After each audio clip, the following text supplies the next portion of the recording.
Xo'sh, qilinadigan ishlar jadvalga qaraymiz. Ishga borish, ishga borish, ishga borish. Bu yerda baliqlardan saralaymiz. Xo'sh, nima qilishim kerak? Har kuni bir xil ishni qilishdan zerikmaysizmi? Mana qarang.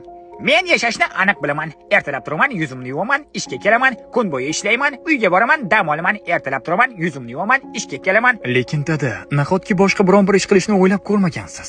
Lag'mondan tashqari. Men mantiq ko'rmayapman. Har kuni ishga kelasan va butun hayoting shu bilan. Va buni evaziga nima olasan? Faqat pul. Pul.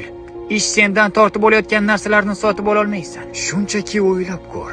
Bizda hamma narsa bor, lekin hech narsa yo'q. Biz xohlagan narsamizga erishdik.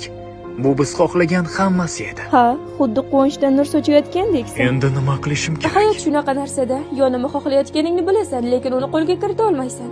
Yoki qo'lga kiritasan, keyin nima xohlayotganingni bilmaysan.